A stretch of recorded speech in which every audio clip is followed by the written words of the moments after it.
Alors moi c'est Elka Imani, je suis artiste et autrice et aujourd'hui je vous présente mon premier livre Musulmane du monde.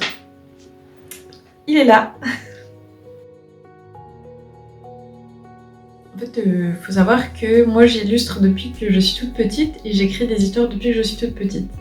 Malheureusement, en fait, pendant mes études, j'ai pas du tout choisi le cursus de l'illustration. Enfin, malheureusement ou heureusement. En fait, j'ai fait des études pour être architecte paysagiste. Certes, j'ai dessiné pendant ces années d'études. Ça m'aide aujourd'hui dans mon travail d'illustratrice, tout ce que j'ai pu apprendre en tant qu'architecte paysagiste. C'était il y a 2 ans. J'ai eu l'idée d'une histoire qui est venue comme ça, tout d'un coup. Et je me suis dit que cette histoire, j'aimerais bien la raconter avec des mots, mais aussi avec des images. Et j'ai repris l'illustration. Alors très sérieusement, vraiment, j'ai repris en janvier, c'était janvier 2020. Et à partir de là, j'ai commencé à écrire tous les jours, à dessiner tous les jours. Et c'est comme ça que je suis arrivée en tant qu'illustratrice. En fait, c'est l'autrice Élise Saint-Julien qui m'a contactée via les réseaux sociaux. Parce qu'en fait, à partir du moment où je me suis remis à dessiner sérieusement, j'ai commencé aussi à poster régulièrement des illustrations, et notamment des illustrations féministes sur mon compte Instagram.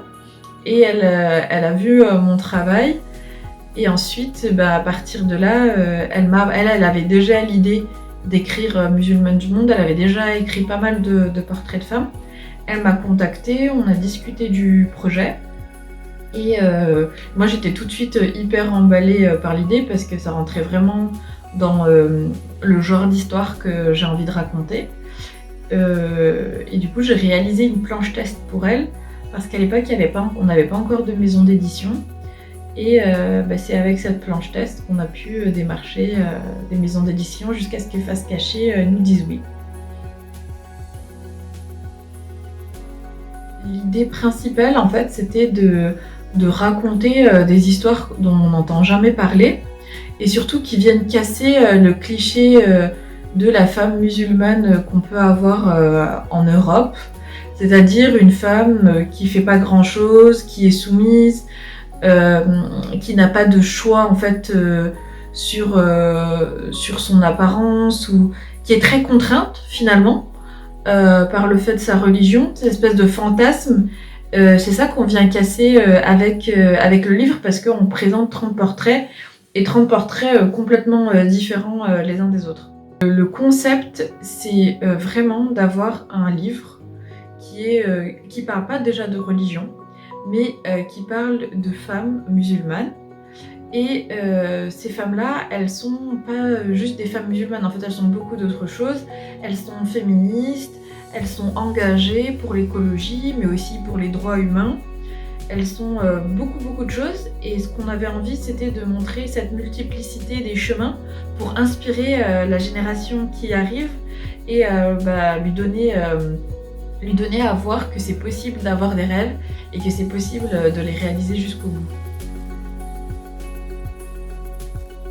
Le profil de Samia, il vient vraiment compléter les autres. On n'avait pas d'humoriste, on avait quelques artistes, mais rien dans cette catégorie-là. Et donc le choix, il était assez rapide finalement. Et puis elle a dit oui tout de suite, donc c'était vraiment un match in heaven. Donc il y a 30 portraits de femmes. Ces femmes, comme je disais un petit peu avant, elles ont vraiment toutes des métiers, des âges différents, elles viennent d'époques différentes. Donc là vous pouvez les voir. Et ça c'était très important, le fait de montrer la pluralité. Il y en a certaines qui portent le foulard, d'autres non. L'idée c'est pas d'avoir justement un modèle qu'il faudrait suivre, mais vraiment de montrer qu'on peut avoir des parcours très différents. Il y a des classes sociales différentes aussi, des sportives, des artistes, des médecins, des militantes. Je pense qu'on a vraiment fait au mieux pour que ce soit à la fois des femmes qui aient fait des choses extraordinaires, mais aussi des femmes auxquelles on puisse s'attacher, se reconnaître. Elles ont toutes vraiment une personnalité très différente. Et je pense que c'est ça qui fait un peu la force de ces portraits. Ben, je vous dirais, soyez fiers de qui vous êtes. Soyez fiers du chemin que vous avez déjà parcouru parce qu'on se rend pas compte, mais on est très tôt, si vous êtes musulman en tout cas, on est très tôt confronté à l'islamophobie et au racisme. Donc vous pouvez être fiers de vous, continuer. Vous voyez, comme toutes ces femmes, elles n'ont pas lâché l'affaire, on leur a mis plein de bâtons dans les roues, elles ont toutes eu des parcours difficiles et chaotiques, mais elles s'en sont sorties. Donc croyez en vous comme elles croient en elles, et je pense que tout va bien se passer.